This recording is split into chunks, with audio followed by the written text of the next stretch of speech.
Am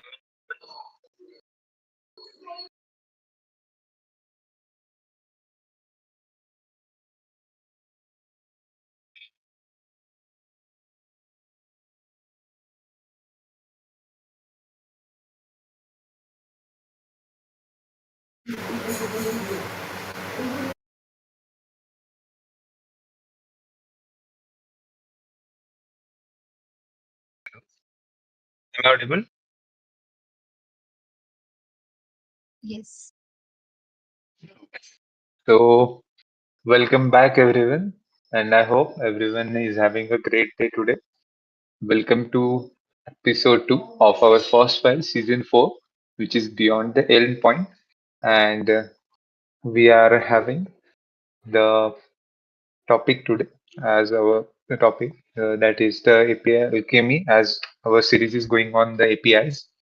I hope everyone has attended the last episode as well, because I think today there will be a lot of discussion on various topics, as well as the presenter said, there will be something special at the end of the session, as informed by our presenters. So if anyone is remaining from your friends or anyone who is interested to join and it hasn't joined yet, call them or message them so that we can start as soon as possible.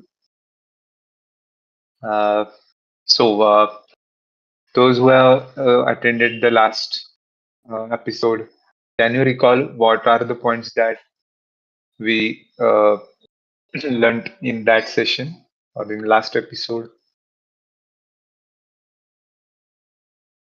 Anyone? Or do you remember any topics that we learned in our last sessions?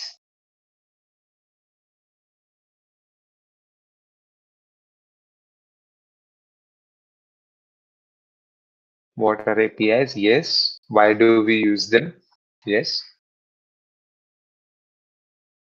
OSI model, client server architecture, right? So basically, what we learned in our recent episode was what are the basics of the API, right?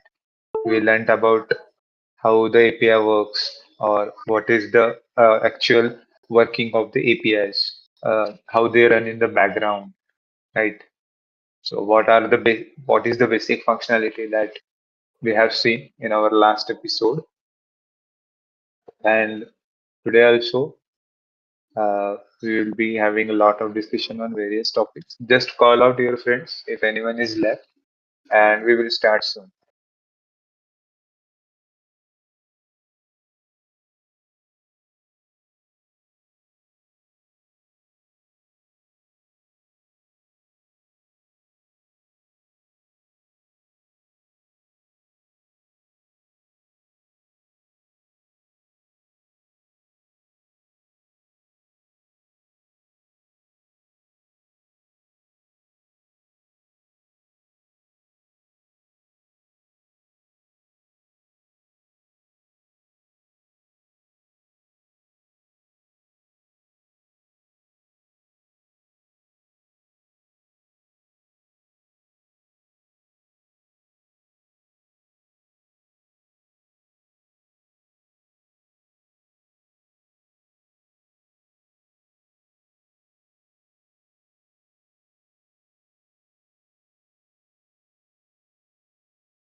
Am I audible?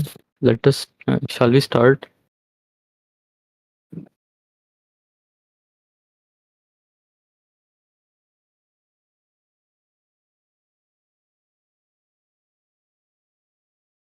Mhm.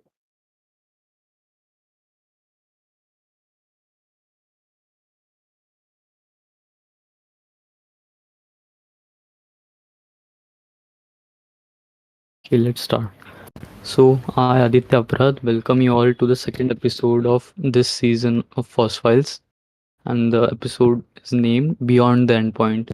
So, in this episode, we will be looking at what REST APIs are, uh, how this is an architectural pattern, how can we design REST APIs, and also we'll use Postman to actually test few APIs. We'll see. So, over to you, Shreyas. Hello guys, am I audible? Yes, yes, you are.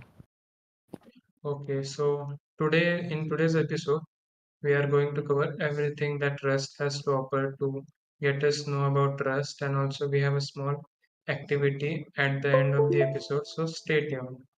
Before learning about Rust APIs, let's actually revise APIs क्या होता है. पिछले episode में भी हमने ही किया था. So yeah, here I have mentioned 4 questions. You guys have to answer those four by writing in chat or unmuting yourself. First question is, what is the full form of API? जल्दी answer करो guys.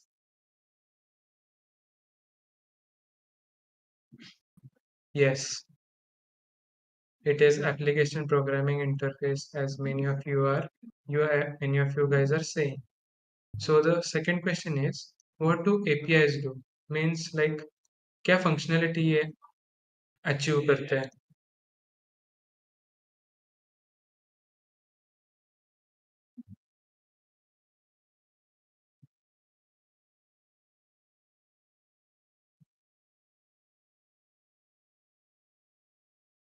Come on guys, try. Easy question है वैसे.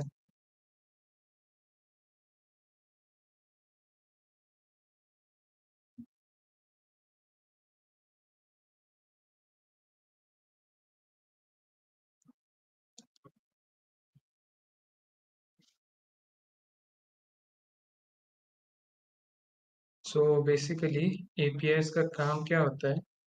To give a standard interface for two software components to talk to each other, that is exchange data. They let two software components like web के components हो सकते हैं, दो servers हो सकते हैं, like कोई भी दो software components एक दूसरे से data exchange करने के लिए आउटलेट प्रोवाइड करते हैं. ये APIs का बेसिक फंक्शनैलिटी प्रोवाइड करता है. अब API से कैसे करते हैं, कोई बता सकता है? How do they communicate this data efficiently?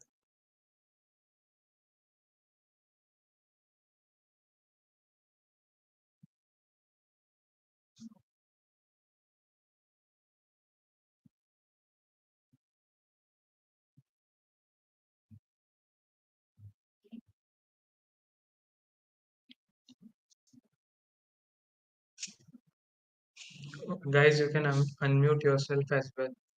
It would be faster that way.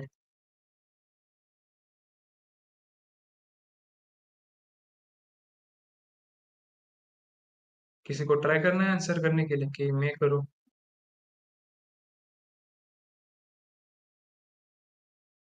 Okay, so APIs they have a standard protocol. जैसे हमने पिछले बार बहुत सारे प्रोटोकॉल देखे थे, HTTP, SMTP और बहुत सारे. इन प्रोटोकॉल का यूज करके वो एक स्टैंडर्डाइज वे में डेटा एक्सचेंज करते हैं. अब हमें APIs की जरूरत ही क्यों पड़ती है? What are the benefits of using API? पिछली बार बहुत सारे लिस्ट डाउन किए थे. आपको कौन से लगते हैं क्या होंगे benefits?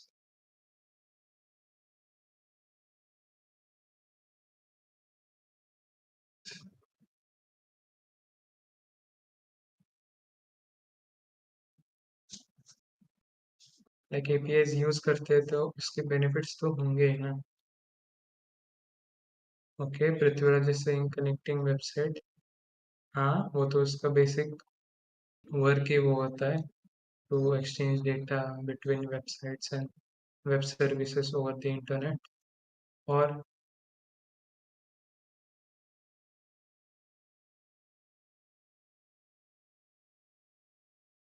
or getting more efficiency functions. and security. Yes, as Yash said, efficiency भी है क्योंकि आप सेम कंपोनेंट यूज कर सकते हैं, हर बार लिखने की ज़रूरत नहीं। और सिक्योरिटी भी होती है क्योंकि एपीआई जो डेटा के साथ क्या प्रोसेसिंग करते हैं वो इम्प्लीमेंटेशन हाइड करते हैं। They bring in a layer of abstraction, thus hiding the unnecessary details from any user, thus increasing security. And as Naresh said, getting more functionality in any website. मतलब हाँ, जैसे weather API का example हो, खुद अपना weather forecasting etcetera equipment set करने की कोई ज़रूरत नहीं होती है, किसी और का एपीआई यूज़ करके हम फंक्शनलिटी वो अपने वेबसाइट में इंक्लूड कर सकते हैं। और तनिष भी बोल रहा है exposing only relevant features and hiding data. Yes, that is also correct. This is one of the reasons की एपीआईज इन्वेंट हुए थे। Then Prithviraj offers high performance. Yes, it offers scalability. मतलब अगर लाइक अमेजोन के सेल्स वगैरह होते हैं उस टाइम यूजर्स बढ़ जाते हैं अमेजोन में विजिट करने, तो एपीआई स्केलेबिलिटी में हेल्प कर सकते हैं। Instead of changing the underlying code of your own application, you can just tingle some things in the API to adapt more users. Yes, that's a nice one. और benefits APIs के पता है किसी को?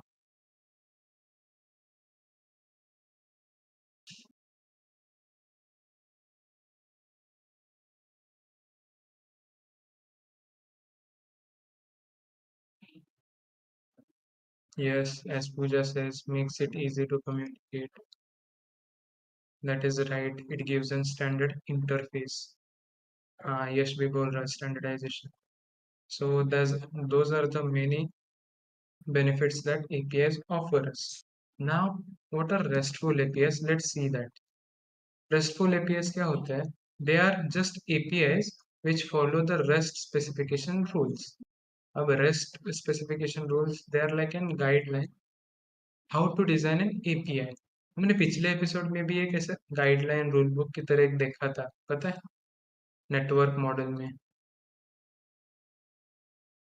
आपको याद आ रहा है कौन क्या नेटवर्क मॉडल का नाम था वो?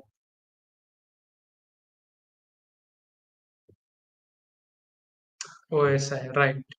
OSI, that stands for Open System Interconnects. It was a specification, like a guideline to how we should design the networks. वैसे ही REST एक specification और set of rules है जिससे कि हम एक अच्छा API डिजाइन कर सकते हैं।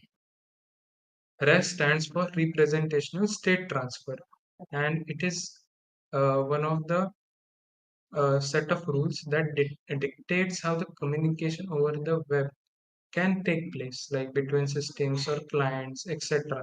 ये सब REST के स्पेसिफिकेशन में लिखे हैं कैसा हमें हैंडल करना चाहिए। And under the hood it uses HTTP। हमने एप्लीकेशन लेयर प्रोटोकॉल ये देखा था।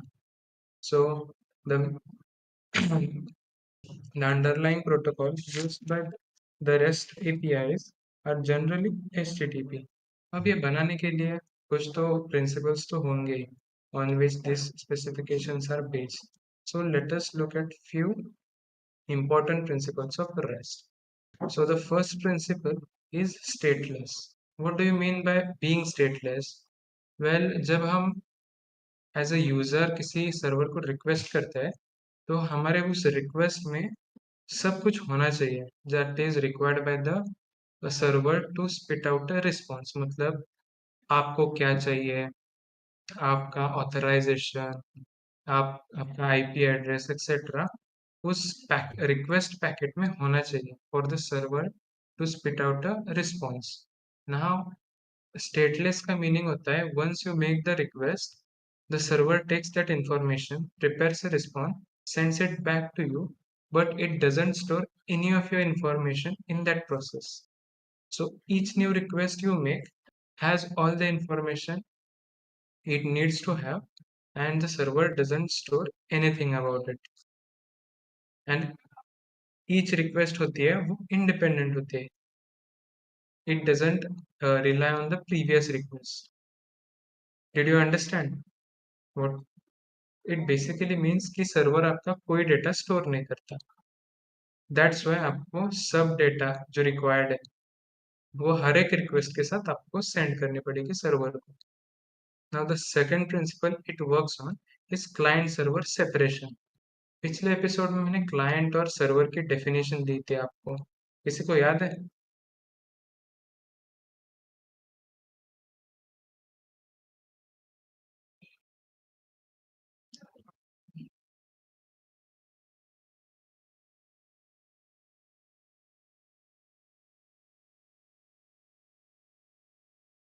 Client is something which sends a request, and server is something which gives a response to the request. Yes, that is right. Client machine मतलब हम होते हैं. It is a machine or a program which is capable of generating requests, and server are the programs which are capable of accepting requests and giving a response, an appropriate response. Prithviraj ने भी कहा yes, Tanishq ने भी कहा that is right. So client server separation का मतलब क्या होता है? Client should be a separate entity running on separate device than the server. So the benefits of this are like we can develop the client and maintain the client separately than the server. So server की development separate हो सकते हैं, client की development separate. Thus कोई error आता है in future तो हम pinpoint कर सकते हैं कि error client में है या server में है. ये separation Rust में होता है. Then we also have the third principle as uniform interfaces. मतलब एक कोई तो standard through out the API follow करना है. अब जैसे rest API under the hood HTTP methods like HTTP protocol implement करता है, तो बाय नेचर उसका जो स्टैंडर्डाइज इंटरफेस होता है it is built around HTTP methods. We are going to see about that in the next slides, but the basic meaning of uniform interface is that certain standard, a certain set of rules is used throughout the API with consistency. Then we have resource identification through URLs. अब resource मतलब क्या होता है? आपको जो access करना वो कोई तो डेटा हो, and identification through URIs. So URIs मैंने गलती से URLs बोल दिया. किसी को पता है URLs क्या होता है? Yeah, I guess last time भी हमने discuss किया था URLs. There was a question. हाँ, yes, डिस्कस किया था हमने. हाँ, URIs, URLs, and we also have something third. Okay, Tanishq is saying that is right. We are going to see about URIs and URLs in detail in the further slides. So वो resource होता है वो uniquely identified by this URIs, and then representations. Representations में क्या होता है? जो data आप रखते हैं उसे वेरियस फॉर्म्स में रिप्रेजेंट कर सकते हैं. अब वो डेटा वीडियो भी हो सकता है, कुछ पीडीएफ भी हो सकती है, इमेज भी हो सकता है, कैसे भी. बट ये representations all across the APIs present होने चाहिए. नाउ रिसोर्स के एक्सेस के बारे में मैंने आपको ऊपर से ही बताया. So what are resources? Resources क्या होते हैं? Any piece of information or object that can be accessed by us as a client which is stored on the server. और ये इंफॉर्मेशन मतलब डेटा भी हो सकता है in the text format. Then it can be videos. अगर YouTube access कर रहे हैं तो सर्वर पे के वीडियोस रिसोर्स हो सकते हैं. Anything like अभी हम websites use करते तो the HTML, CSS, JavaScript, all those files are also resources. Resources are any anything that is stored on a web server that it serves, basically. Yes, that is absolutely right. And data जब हम access करना चाहते हैं तो वो that is generally stored in the server as XML और JSON. किसी को इसके फुल फॉर्म्स पता है ये तो किधर यूज होते हैं ये?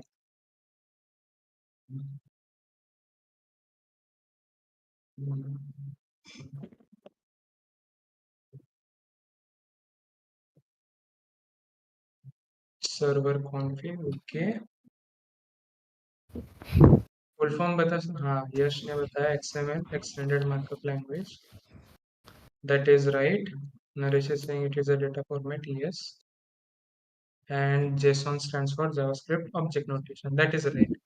Now these are five types which we use to uh, store text data generally of some, as Harshvardhan said, server configuration और कोई configuration हो तो वो हम जनरली इस फॉर्मेट में स्टोर करते हैं. अब वो कैसे दिखता है format? Well, JSON keeps the data in a key value pair. इधर देख सकते हैं आप user, then we have brackets. This is the syntax of JSON. Either we have key value pair like ID 1, name, Tim Smith.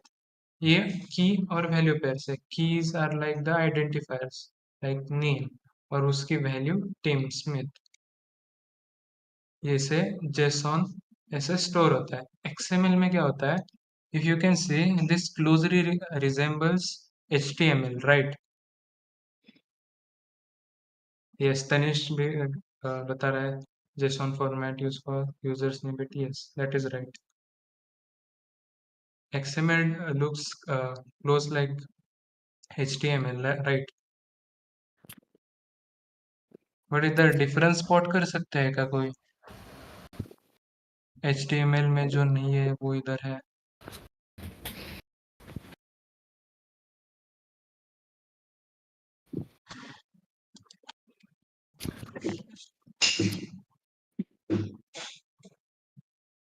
These file formats can be used to define your custom format for your resources. So that is why they are used everywhere, even in configs. Like Yes. as Tanish said, it is used to configure VS Code, various settings of VS Code. So what they do is they define various parameters as keys, and then we can set their values. So they can define their own keys, right? That is why JSON is used. Can help अब your Naresh का answer भी data be represented in a proper manner in which you want it to be. Yes. अब नरेश का answer है different tags difference. Yes, XML में देख सकते हैं वेरियस टाइप्स ऑफ टैग होते हैं. अब इसमें जैसे की वैल्यू पेयर होता है JSON में, इधर टैग से वो वैल्यू डिफाइन होती है. अब नेम टैग से अंदर की नेम वैल्यू आइडेंटिफाई होगी. XML में हम खुद के टैग्स बना सकते हैं to store data. That is the basic difference between these two, and they are the most widely used data format to store text data or configuration files, etc. Now resources, as we discussed, are identified by URIs and state manipulated by HTTP methods का मतलब उनका अंदर का जो data है which can be accessed or even modified, replaced by using standard HTTP methods. अब वो कैसे करते हैं वो भी हम फ्यूचर में देखेंगे. एग्जाम्पल्स के लिए मैंने लिखा है यूजर्स, ऑर्डर्स. जो मैं एग्जाम्पल दिखाया आपको वो एक यूजर का डेटा था. वो उसी प्रकार हम ऑर्डर्स भी रख सकते हैं लाइक की value pairs would be order ID, फिर क्या आईडी हो सकती है, एक्सेट्रा. ये सब पॉसिबल है. Then we have end points. अब एंड पॉइंट्स क्या होते हैं? दे आर द एड्रेस और the route containing that resource. So जो URLs होते हैं वो एक एड्रेस की तरह ही होता है ना on the internet. that address points to a certain single resource on the server. And then we use various HTTP methods to retrieve or perform various action on those exact endpoint, that is on that exact address. So endpoint is basically an address जिधर अपना resource store होता है. Example के लिए like slash users की कोई website हो, उस पर स्लैश यूजर्स अगर हम गए तो it can show us the collection of users. अगर slash user ID for example 123 है तो वो एक सिंगल यूजर दिखा सकता है. वैसे and points just show us the what resource that address has. Then okay, URIs के बारे में मैंने बताया था. Well, Aditya has an excellent explanation on this. To you, So, Aditya. okay, URIs are anything that can uniquely identify a resource. So as we learned that resources can be anything, so URIs basically identify those resources uniquely. There are two major types, URLs and URNs. So URLs are the ones that we are interested in. URNs are also there. I'll quickly tell you what URNs are. So they are used for uniquely identifying a resource not is not necessarily on the internet, and something like your ISBN book numbers. So each book that you read has an ISBN number behind it, right? So uh, something like that, a unique tag that defines uh, that particular resource. So we are mostly interested in URLs, which we can use to design our REST APIs. If you look at at the points, you can see it includes the exact protocol to access the resource over the network. So we will see the format of URLs in the next slide. Let us see. So I'm sure most of you have some idea about this format, but let us define it formally. So in the start of the URLs, there is always a protocol specification. Something like I think you have commonly used HTTP, but there is also FTP and SMTP, our SSH. So any application layer protocol that you use is specified here. Then it is the rest is separated by colon and two forward slashes. Then the domain, subdomain, and domain. I don't think I need to explain you this. This I think everybody is familiar with. Uh, the domain name for that specific server mapped to its IP. Then a single forward slash and the endpoint. This is what the endpoint that we talked about. And there is one more thing, which is a query. So optionally, the URL can also contain a query, and the endpoint and query are separated by a question mark. So this is the entire format. What this query is, we'll see later. It will make sense. It's basically some extra information that we are passing to the server. It is also stored in key value pairs, something like JSON, not exactly. And we'll see exactly how this works in the later slides. Okay. हमने ये पिछले episode में भी देखा था HTTP methods. So what are these? They are like verbs. हाँ, they are also called as verbs. क्यों? क्योंकि ये एक एक्शन डिफाइन करता है. अगर कोई URL नहीं तो एंड पॉइंट हो उस पर क्या एक्शन परफॉर्म करना ये HTTP मेथड्स डिफाइन करते हैं. इधर मैंने कॉमनली यूज्ड मेथड्स लिख लिए हैं. इसका कोई लाइक मीनिंग बता सकता है? लास्ट टाइम मैंने शॉर्ट में लिया था like what does get stand for, what does it do? कोई बता सकता है?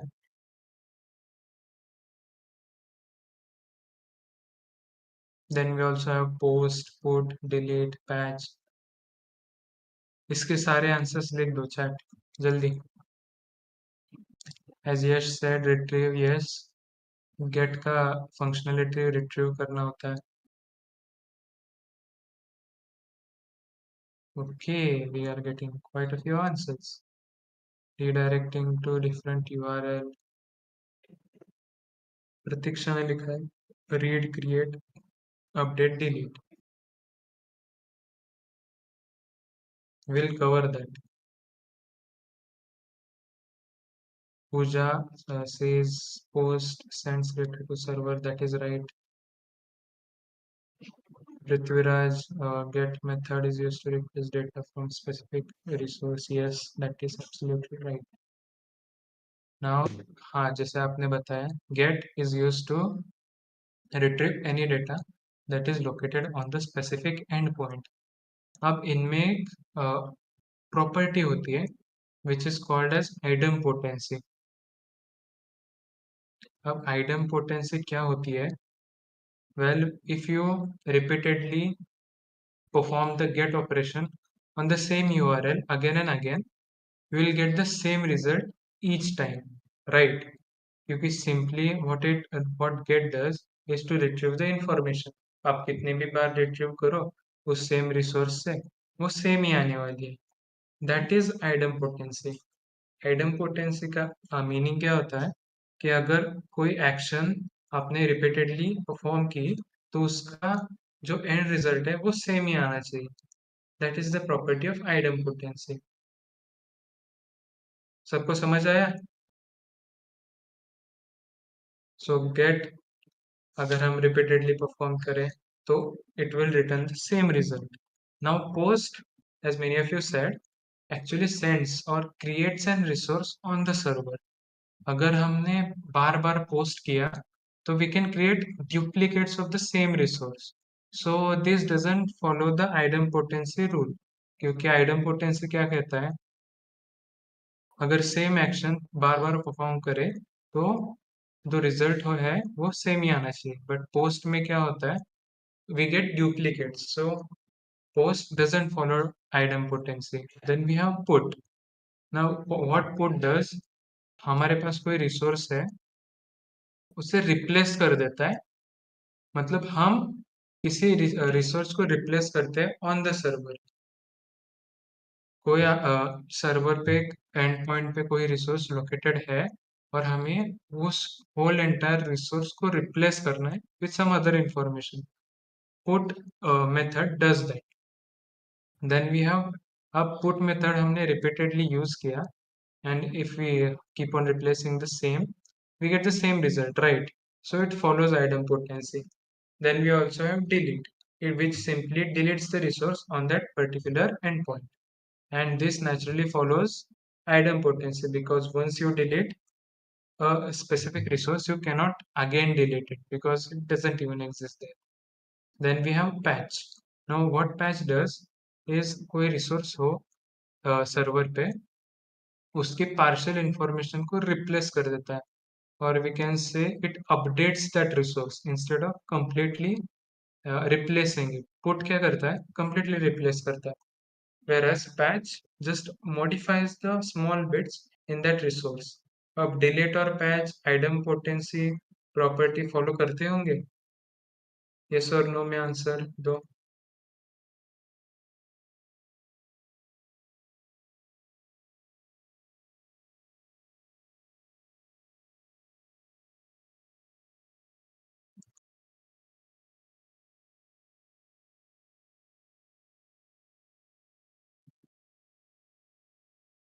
ओके, idempotency सबको समझ आया गई है कि नहीं?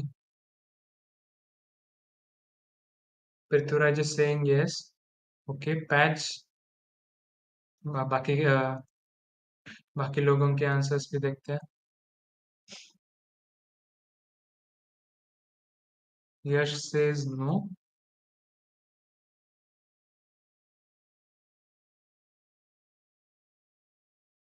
मोर answer guys. Yes for delete. Pooja says well both follow the idempotency actually. अब डिलीट में क्यों फॉलो होता है, अगर आप एक डिलीट रिसोर्स डिलीट करो और फिर you try to again perform that action, उस एक्शन का एंड रिजल्ट क्या था, रिसोर्स डिलीट होना चाहिए, और रिपीटेडली किया तो भी रिसोर्स डिलीटेड ही. मतलब एंड रिजल्ट कितने बार भी आप वो स्पेसिफिक एक्शन परफॉर्म करें सेम ही है. That's why it follows the idempotency. And patch follows idempotency because if you update the particular piece of information again and again, it will return the same. मतलब XYZ आप किसी resource पे place कर रहे हो तो हर time patch करने वक्त XYZ ही उधर प्लेस होगा and result is the same. That's why patch and delete both follow identity. अब इन मेथड, अब जो मेथड्स मैंने आपको बताया ये सब रिक्वेस्ट में होते हैं जो क्लाइंट बनाता है. अब HTTP स्टेटस कोड ये सर्वर क्लाइंट को सेंड करता है. What it means, it displace the current state of the request, मतलब सक्सेसफुल है, अनसक्सेसफुल और कोई एरर आया तो वो सब डिनोट करता है. अब फ्यू इंपॉर्टेंट कोड्स है इधर. इधर मैंने लिखा है 2xx, मतलब क्या, 200 से शुरू होने वाले सब are categorized as successful.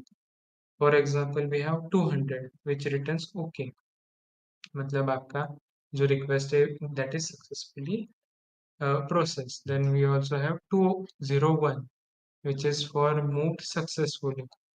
Then we have status code starting from 400 that is 4xx that denote a client error. What does this mean? कि आप जो रिक्वेस्ट सेंड किए हैं सर्वर को उसमें ही कुछ तो गलती है. आपको फेमस स्टेटस कोड 404 पता ही होगा. What does it stand for?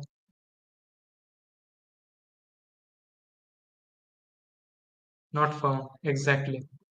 मतलब क्या, आप जिस एंड पॉइंट पे रिसोर्स एक्सेस करना चाह रहे हो उधर कुछ एग्जिस्ट ही नहीं करता. मतलब आपने जो एड्रेस डाला है वो गलत है.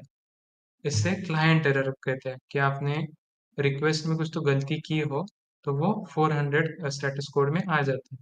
Then we have 500. What does it signify? कि सर्वर एरर हो चुका है. कुछ आपकी रिक्वेस्ट तो सही है but server can not handle, नहीं तो उसमें कुछ तो एरर आ गए जो इट कैनॉट हैंडल. कुछ तो सॉफ्टवेयर बग हो सकता है, ग्लिच हो सकता है, etc. Then we also have 300 which is for moved, but these are the few important codes. Now we'll move forward to CRUD operations. Aditya, back to you. So, anyone heard this term CRUD? I guess Pratiksha mentioned it in the chat once. It is very simple, right? In what context did you hear this term?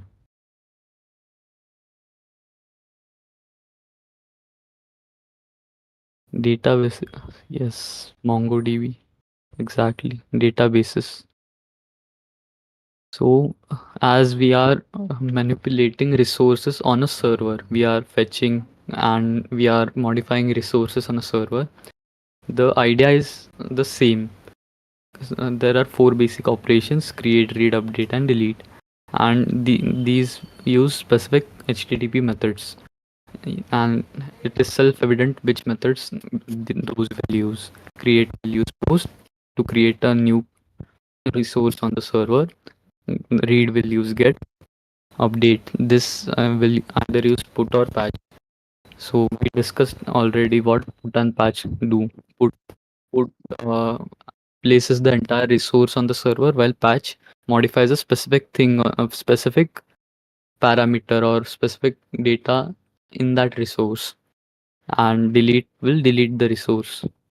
So this was very simple. Now we will move on to something a little more complex: HTTP headers. So you must have studied, for the people who are in second, who have passed second year, you must have studied various network protocols like the network layer IP protocol, the transport layer protocols like TCP, UDP. So these are very fixed headers, right? The format and everything is fixed, and there is so there is nothing you can change in that. The format is exactly fixed. But in HTTP, which is an application layer protocol, there is some amount of flexibility. So what the format is not fixed. We can add our own headers, and what headers usually are that in HTTP context is Headers basically are a key value pair. So you can see a lot of things here are represented as key value pairs. So, and as HTTP is a request response model, the headers for both of these are different as well. Let us see what request headers typically are included. Most of these are included by a browser. So first of all, the most important thing, the request method. What request method, like we discussed, get, post, or put, delete, anything. And the second thing, user agent. So this header is included by your browser, and it tells the server what client you are using. For example, the browser like Firefox or Chrome or Brave, anything, and also the operating system, what version of Linux or Windows, Mac OS. All of that information is held in the user agent header. These are understanding, right? The headers are basically key value pairs. I have not included the values in here. Accept header. So this header signifies the type of resources that the browser will accept. This can be, for example, HTML or images, JavaScript, whatever. Accept encoding. So as the resources are transferred over the network, I think it makes sense to actually compress all those resources, the images, the documents, HTML documents, and all you're sending. So all the methods that are supported, like gzip or deflate, the compression methods, basically. Accept language. So this is the locales, the language that the client is using, English or Hindi, anything. The languages, actual languages, the locales that are set on the client, and the host.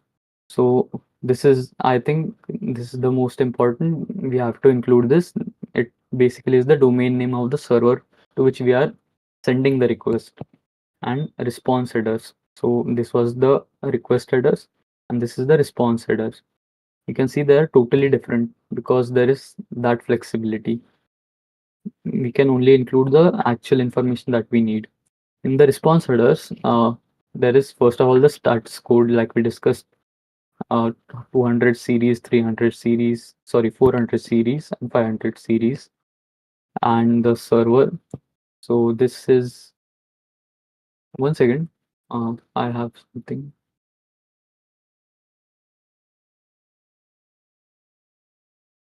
All right, the server. So this is the uh, web server application that you're using on the server side. Uh, so anyone here has heard these applications or these yes, these open source applications used to host a server like Apache or Nginx or, for example, Express.js. Anyone? Right, right. So what that server application does is it includes that uh, type of the server application that we are using. For example, here there can be Nginx. It includes that thing. Other than that, content length, the size of the response in bytes, the content type, the actual type of content, like I said, JSON or XML or whatever, JavaScript, images, PNG, everything, timestamp. So this is the time at which the header was generated. Header, by header I mean the whole response actually, and cache control. So this specifies instructions as to how the caching works on the client side. So if we repeatedly send requests, it denotes after how much time or how many requests the response should be sent again to the server, and for how much time it can be served through the cache of the browser. So that was quite some information. Is it clear until here?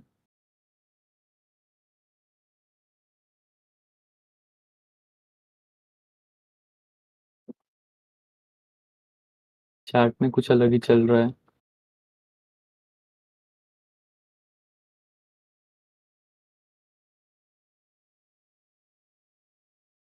authentication. This is another important topic. So, firstly, I'll ask, have you guys heard of browser cookies?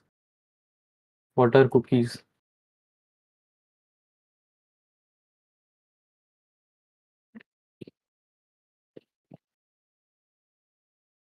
Yes, this is, I guess, this is the most, not important, this is the most complicated part of all this JSON Web Tokens.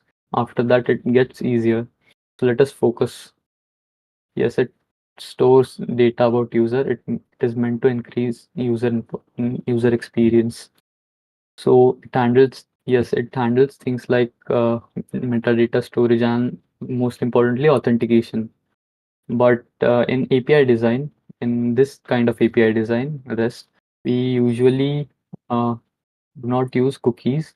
Cookies are likely used when you are hosting a web server.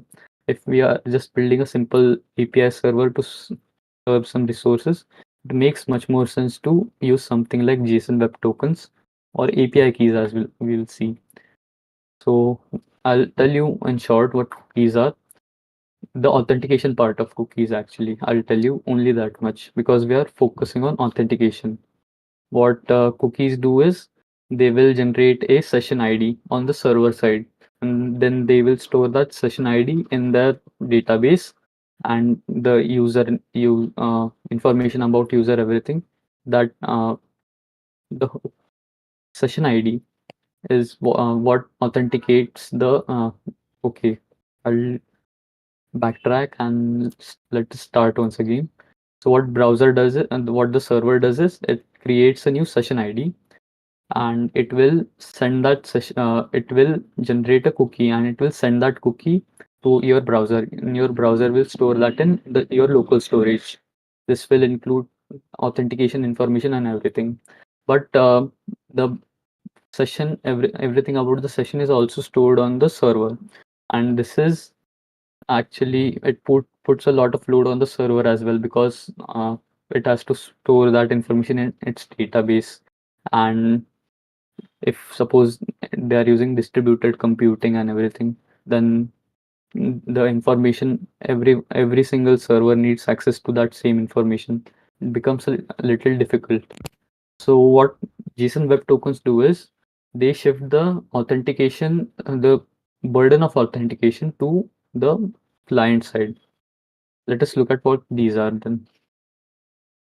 So I think we will not, you might not understand what JWTs are like this on the slide. So I have actually, I do have a website, uh, co- an amazing website. It is called jwt.io. You can go to it. I'll also switch to it. Can you see the website now?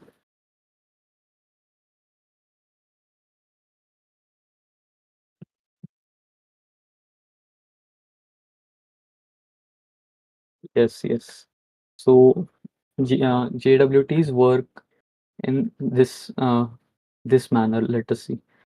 The Firstly, a request is sent in which the header in the HTTP request, these headers are included. So as I said, headers can be modified. We can also add our custom headers as well. So the list I showed you previously, if you are not sure, that is not the entire list of course of headers. We can have arbitrary amount of headers in the HTTP request. So this is this is the header. It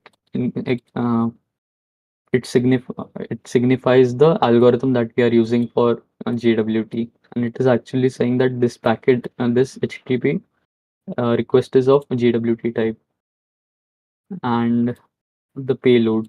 So this can be something like, don't look at what it is here. This can be something like your username and password. So you're logging into something, you enter your username and password, that is included here, and along with that IAT token, which is when the token is generated basically, and the signature part. So did you firstly, I want you to understand how the browser uh, how the actually server verifies these JWT tokens. कैसा होता है देखते हैं. The browser के पास क्या रहता है, एक की रहता है, सीक्रेट की, 256 बिट की. And anyone here has heard about hashing, cryptographic hashes, SHA family of hashes?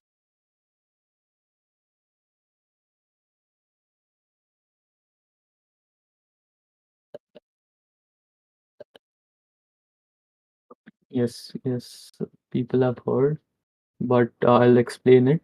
What a hash does is, if there is any kind of data here, and there is an algorithm that this data goes through, and it generates another string of fixed length. Let's say this is the string, and what this is called is the hash of this data. When any when even a single bit of this data changes, this hash is completely changed. Like this is some pseudo random. When in any single bit of this data is changed, the hash generated will be totally different. So if you have this data and you have this hash, you can be sure that this data, you can verify data basically. If you have this data you want to verify and you got this hash, you can calculate this hash, and if the hash matches perfectly, you can say that this data is valid. This is the basic idea of cryptographic hashing. Yes, we can only verify the data. This data actually is lost. We cannot get this data. Given only the hash, we cannot decode back this data, right? Because you can already see the size as well. This is not compressed or something. This is just a checksum which is used to check if this data is has been tampered with or not. Okay, so that is clear now. What JWTs do is they take all this information, so the algorithm and the type and your username, password, and the time at which the token was generated. That, and the server will also add its own key, something that nobody knows, only the server knows. So when once they have all of this, they will generate a hash of that and they will send you back. So this is the entire thing that you receive along with this hash. Now your server can, whenever you want to talk to that server, you will always include this data in your HTTP header as in the authorization header. So uh, when this data, type of any type of request is received by the server, it will basically check all of this. It will decode all of this, and it will also add its own key to check if this hash is valid or not. So did you understand this part? Did you understand how JWT, the server, verifies if the data is correct or not?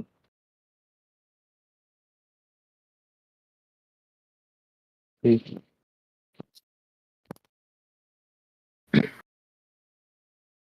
So as the data included everything from the timestamps as well.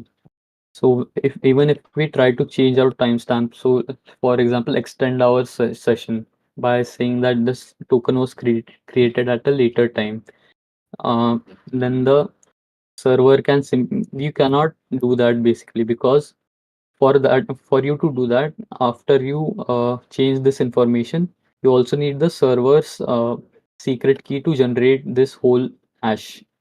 Without that, it is futile. So there you basically cannot forge anything, and the server can verify any token that it receives, because unlike the cookies thing, here the server only has to add this secret, which is easily done, and calculate a simple hash. So this is much more efficient for the server rather than cookies. Did you understand this? I know this is a little too much, especially for the first year.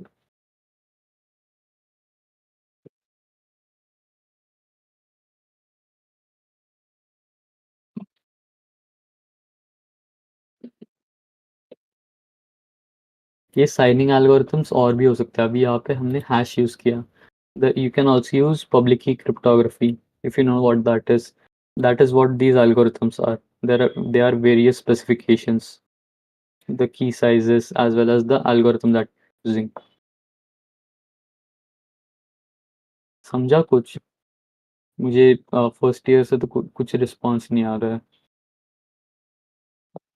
थोड़ा थोड़ा समझा है। Okay, तो ये topic एक बार आप खुद से भी देख लेना, इतना डिफिकल्ट नहीं है, पर उसके लिए पहले आपको हैशिंग प्रॉपरली पता होनी चाहिए। अगर आपको हैशिंग पता है क्या है तो ये this is nothing. So back to our presentation now. JSON web tokens. So one more thing is that these web tokens are usually added to the HTTP headers. There is a specific key called authorization, and in the value you put this header. So the next way is using API keys. The last part we saw that we have to give the server a username and password. But what if we want a simpler way? So what the server does is it gives us a key, API key. This is basically a long string of characters, uh, random characters that is generated by the server, and only the server and you know this key. So this key can be used to authenticate. This is somewhat similar to JWTs, not exactly. So this is usually used for authenticating between some third-party providers. Like, for example, if you have some API, some image downloading API, you want to easily authenticate to it. You don't want your that whole process of putting your login ID, password, everything. So this simplifies that. We have to use only a single long string to authenticate between the server and you.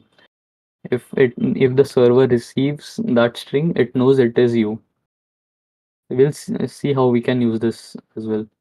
And one more thing about this is that it is added to the HTTP queries section instead of the headers. Not if you saw the last slide where we discussed about the URL specification, the last part was query. We add this API key usually to the queries. Usually, I'm saying you can also add it to the headers, but usually we do it in the queries. Finally, we are in the last leg of our presentation, and let us see what Postman is. So, anyone here designing any APIs, inspired to design any APIs now?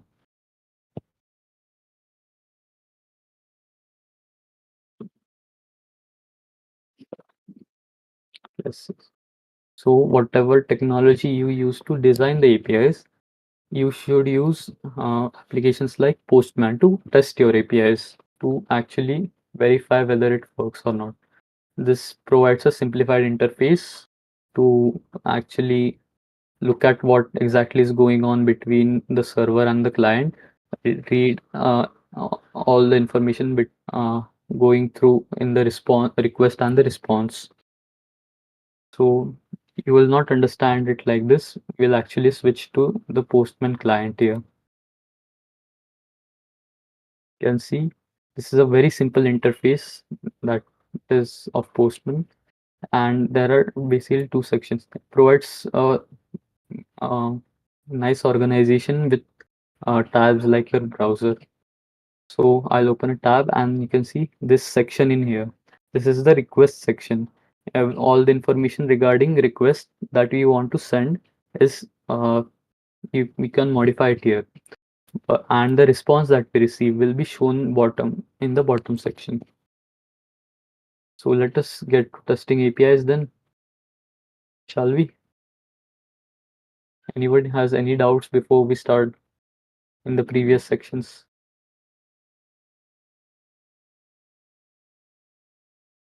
So let's go.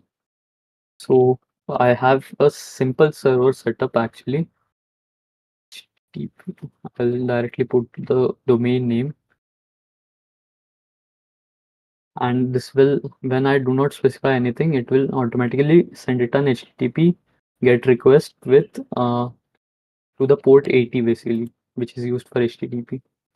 You can see we sent a simple GET request and we got a simple response back. If you look at the body, you might have also seen this in the inspect element of your browser. Inspect console, inspect element, yes. So this is the body. We received an HTML document. Now the interesting part is we look at the headers. You can see the headers, the things that we mentioned. Server.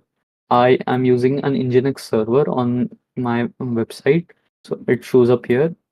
Then the date at which the request, the exact timestamp at which the request was made, and then the content type, that is text HTML, and the encoding gzip, connection keep alive. Does anyone have any idea what this is? Keep alive. What can this be?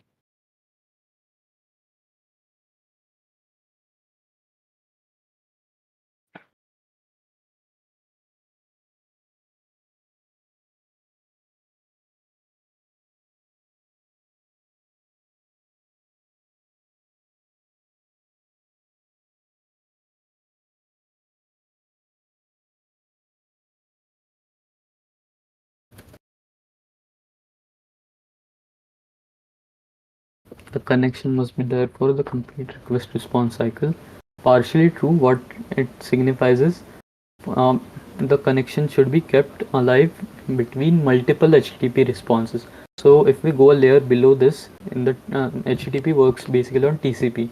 So that once a TCP connection is established, this header instructs that to keep that TCP connection alive, basically, so that the same TCP connection can be used between different HTTP requests. And this improves your latency, because for each request we don't have to establish a separate TCP connection.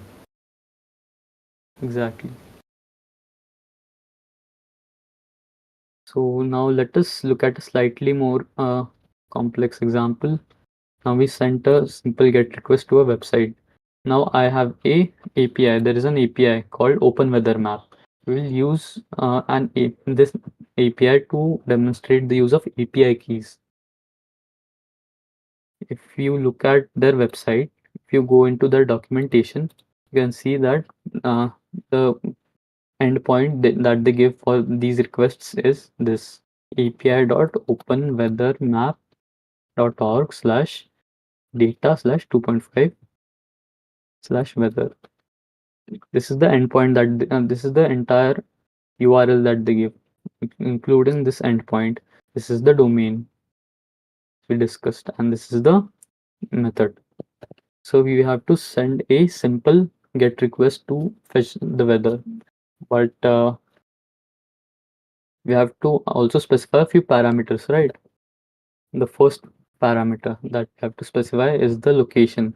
So if you read the documentation, they expect us to give a query in with the key of Q and the location. So let us say Pune. We want weather for Pune.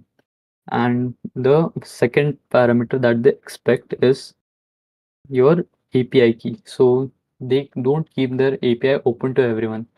To access their API, you have to actually go to their website, sign up, and then generate an API key for your use.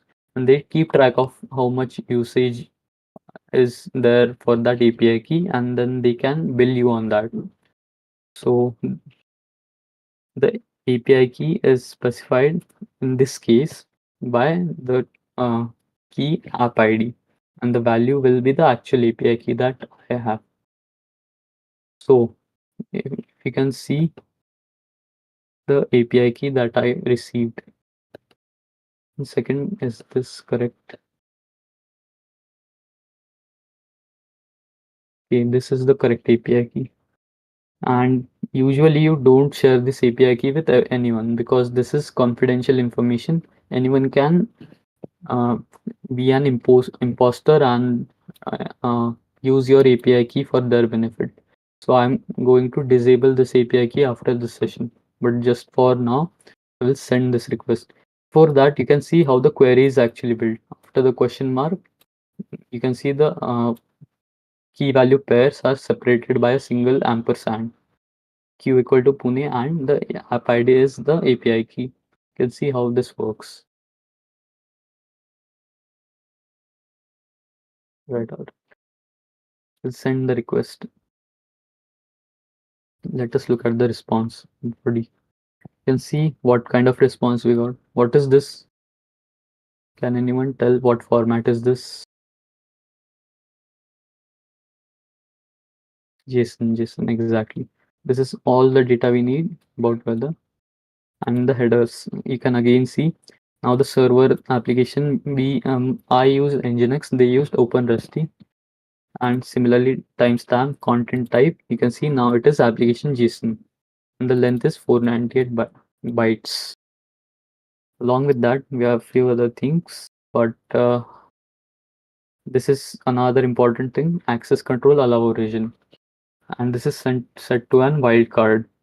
So anyone here has heard of the term cross origin resource sharing, or CORS? There is a policy in your browser called same origin policy. This is also something that might be new to the member code. It is used for security, exactly. So this is a security policy used to maintain. Yash is saying these access control origin is blocked by lead code, I guess. I don't know what you're talking about. Uh-huh. Did you try to send a API request to the lead code servers? I think they use GraphQL, right? So I'll explain the concept what it is. So what they do is, this is a security policy implemented by a browser. So if you have a website A open here and you want to access this, sorry, not you, this website wants to access another access data from another server B. So what this website will do is it will send a request to that server, but the browser will actually block the response to that site. It does not allow the site to read response from any other server other than itself. So as this site is hosted on A, server A, this the browser will only allow this website to read responses from server A. It will not allow it to read responses from server B. So this is what is called same origin policy. This is a security policy basically. To get around this, what we do is, for example, if your website is using, let's say you make a weather website, you want to access data from open weather map. So what you can do, this server can include a access control origin header. It is set to wildcard in here, which means it allows any website to read its response. It tells the browser to allow the website to read the response from my server. So if this was your own server, for example, this is your own backend server, you might have something like your own domain name in here, the domain name of your own website, to allow your website to access data from your own backend, something like that. Did you understand this?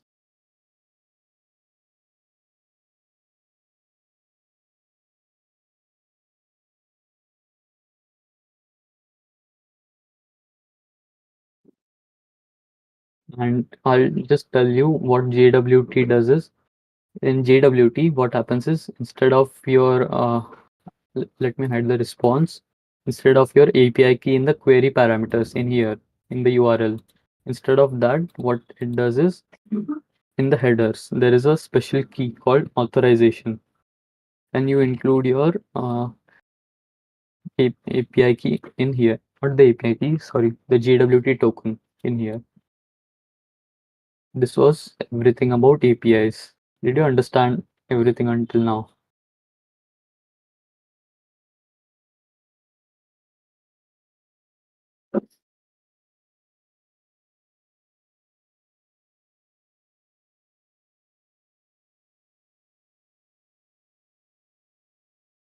Right. Now the part which everyone so excited about.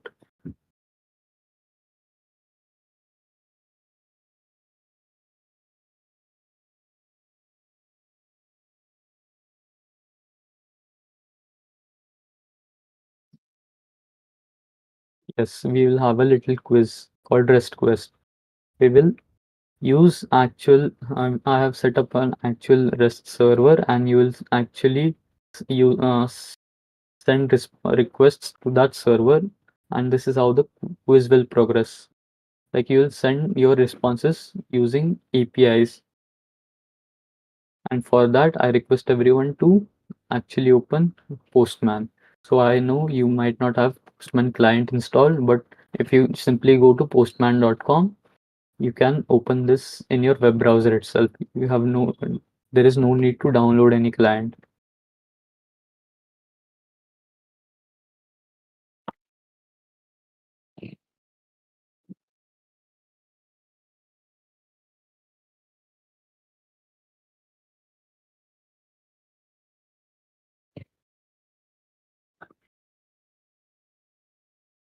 It's yes.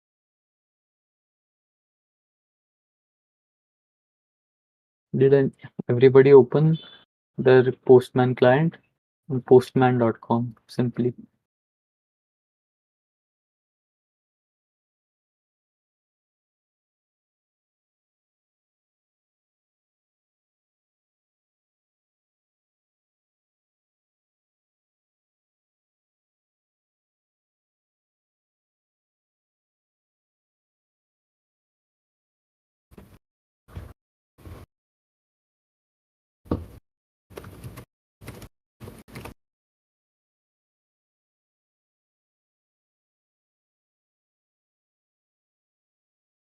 I think you need to create an account.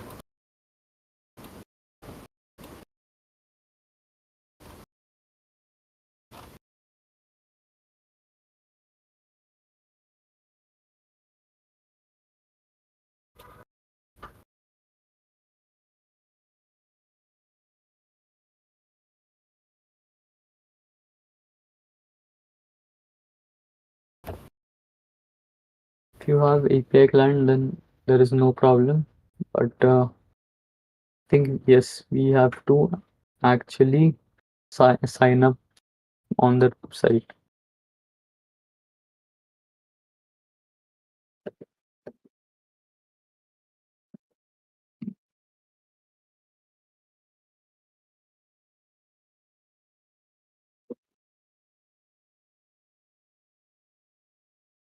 Once you sign up to the website, the client will automatically open.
Once everybody has their Postman client open, please tell me.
All right, I'll switch to the next slide and I'll show you how exactly this will be done. I'll also demonstrate you.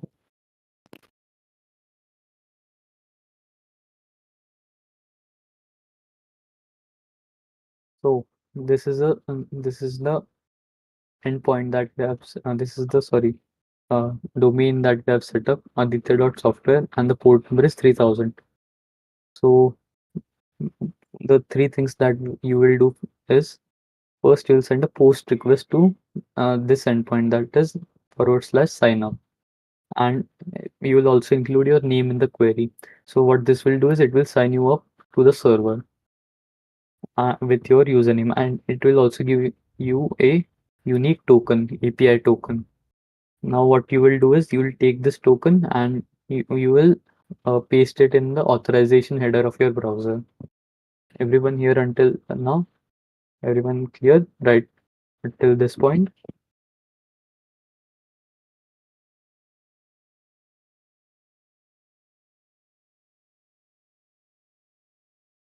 Yes. Then how? Let's see how you will submit your answers. What you will do is you will write your answers in JSON and you will post them to this endpoint, that is / quiz. I'll also demonstrate it to you. I'll switch to my Postman client. What you should do is, one second. Yes, I'll remove my weather information. What you should do is you should open two tabs in Postman. In the first tab, you should select post and then the server address.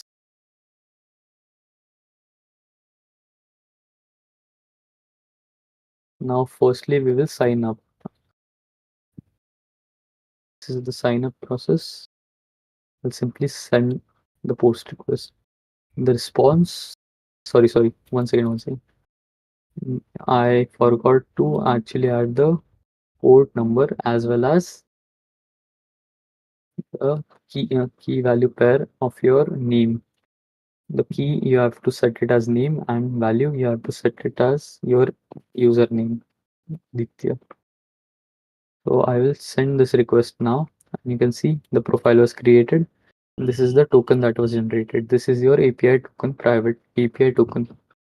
And you will take this token, copy it, and go to your headers. And in here, you will set authorization header and put the value. So this is all there is to it. And the next step will be to actually send some GET requests to my server to get the questions themselves. Once you have the questions, you can answer them in another post request. This will be sent to quiz. And here the authorization is set already. Here we have to modify the body of this request. And we have to select the data type as JSON. And here you will actually set your answers. For question 1, your answer is, let's say, I'll set all of these to E because E is obviously wrong. We only have options A to D. So for all the 5 questions, you will have these options set, and then you will just send it. Second post request. As you can see, my score was 0 because none of these were correct. So everyone understood?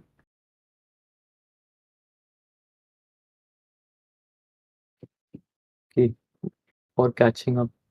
Because we have to also send a GET request to this thing. So it is not in a linear flow actually. You have to first send a post request, then some GET requests, then another post request for your quiz answers. I'll repeat it if any one of you have missed it. Firstly, we'll send a post request to sign up. Let me see if I can uh, because all of these instructions are also on the presentation slide. Firstly, you have to send a post request to sign up with your name and your name, actual username. Let us do this step for everyone. Is everyone done until here? Your name. First thing, send a post request to sign up with your name. Very simple. If you're done, please type it in the chat.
क्या हुआ? Problem आ रहा है कोई?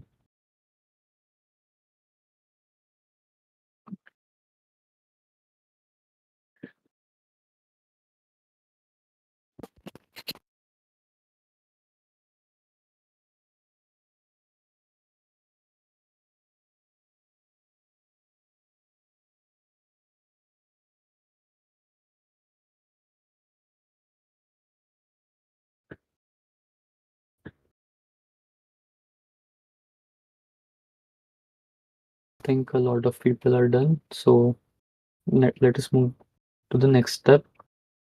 Once you get your response, you will copy that API key and go to your headers. Here you will create a new header. Uh, Wait, I'll sign up once again. This is the token that I got. I'll copy this token and I will paste it in my header after authorization key. Authorization, you should see the value should be my token in the headers section, not the parameters. Don't get confused.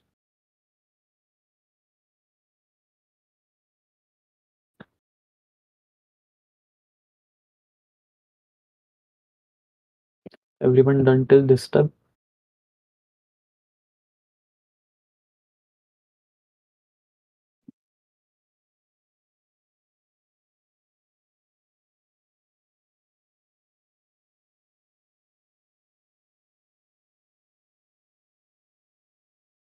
All right, so now I want you to go ahead and change the endpoint to quiz, and let this header remain as it is. Go into body and select raw, and the data type is JSON.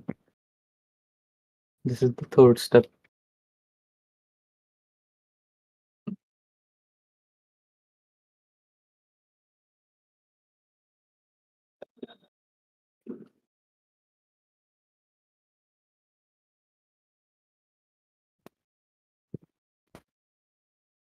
Yes, you should get the quiz. Not right now. First, we'll set up the JSON format properly, and then in this separate tab, we'll send requests for the questions.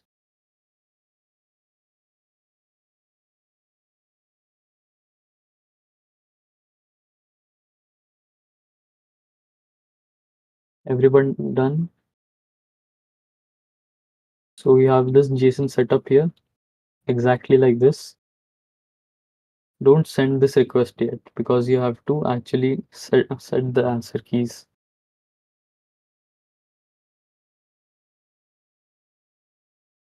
Please reply, guys.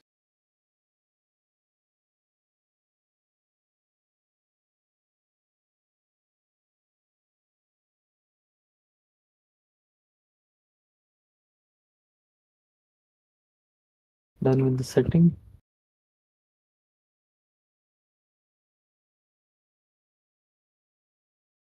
So for those who are done, I'll share the questions endpoint right now.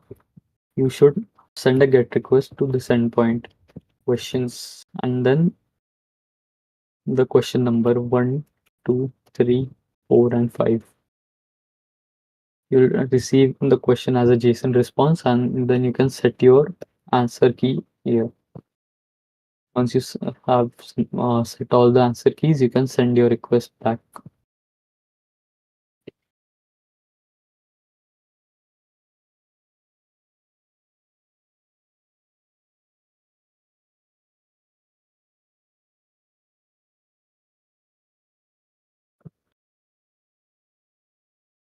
If anyone has any doubts in between, please you can unmute or you can message in the chat.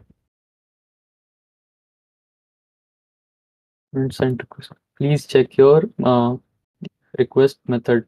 Is it get or post, as well as if the endpoint is correct and the in the first when you're signing up the query should be correct, and when you're sending a GET request this endpoint should be correct.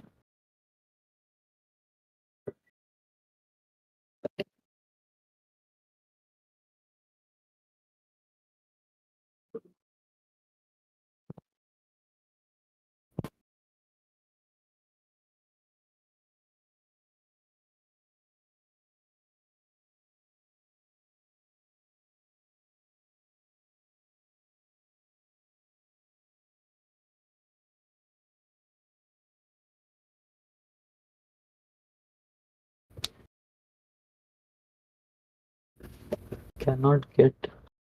Yes, after questions you have to add the question number. It's question number 1.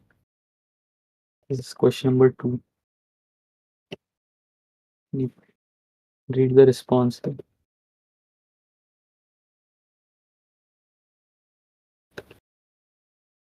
3.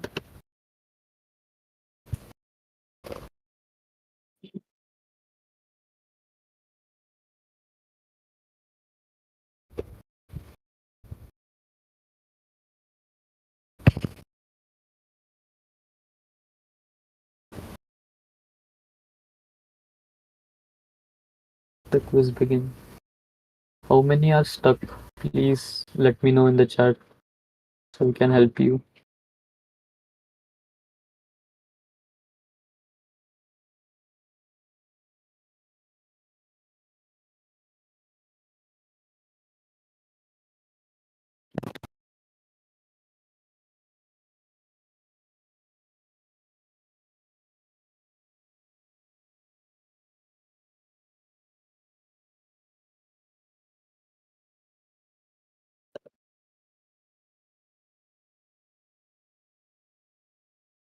So I see a lot of successful submissions already.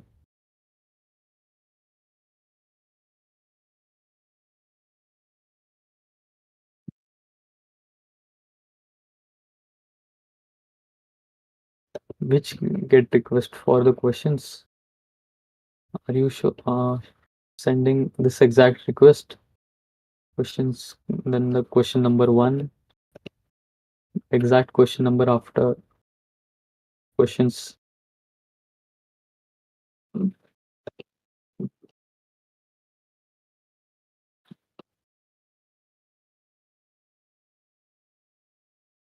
Five questions there are exactly.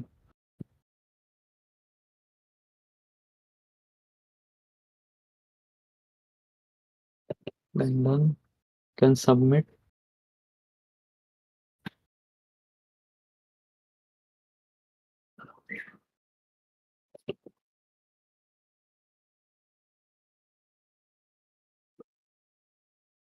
Huma, you are sending an HTTPS request. It is should be HTTP.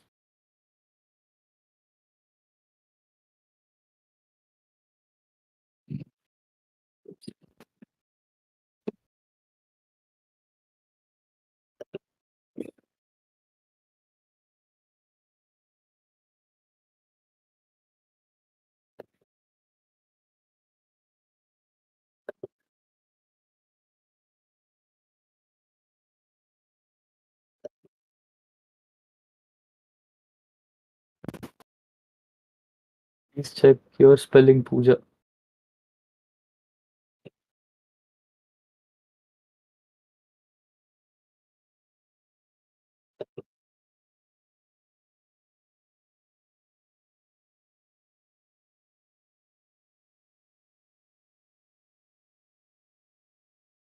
Once done, you can also check your leaderboard through this endpoint, that is /leaderboard. Send a simple GET request to it.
की I guess आता त्याचा एक connectivity issue झालाय. सगळ्यांचं झालं का ते? Everyone done with the quiz?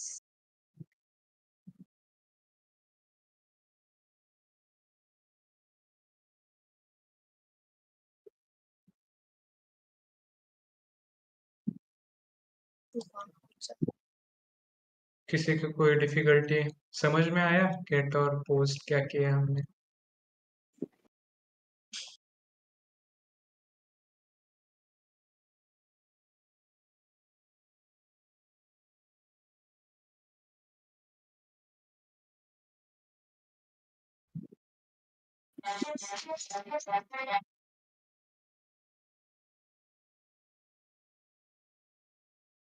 Hello.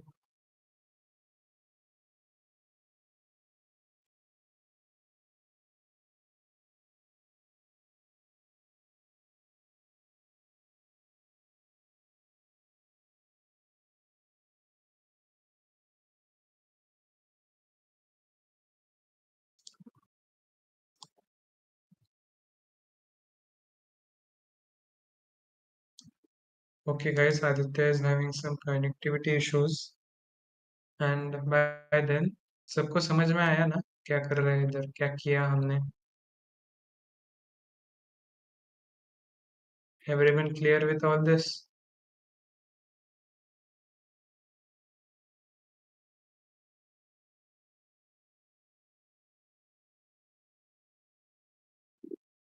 Okay. And chance from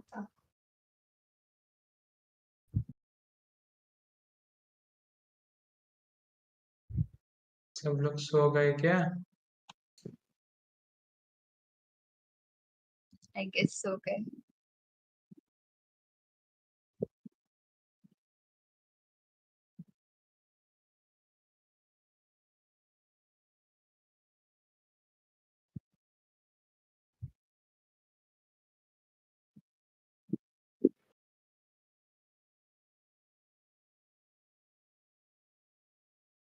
उठ जाओ सब लोग, सेशन खत्म हो गया है वैसे।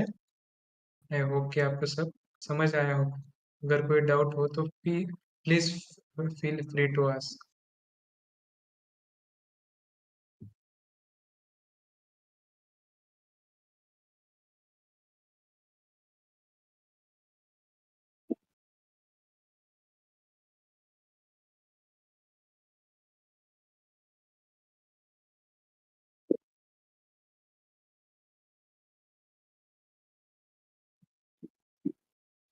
So I think everyone is clear.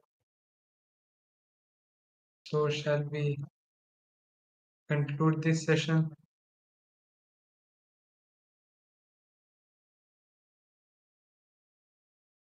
And hope you guys, we still have a long way forward, so multiple future episodes. So उधर भी आपके आप प्रेजेंट हो ऐसे आशा रखते हैं।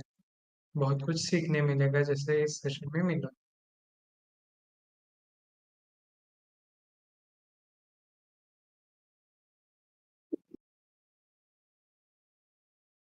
What And do the we next have for the episode, next session?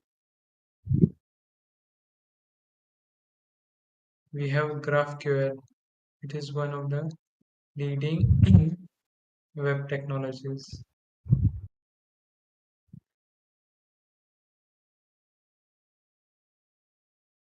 I think lead code uses GraphQL, right?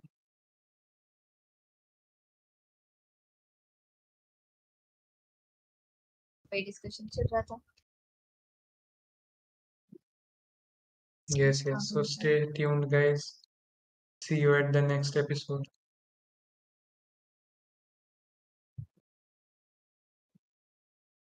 Okay, then see you next Saturday.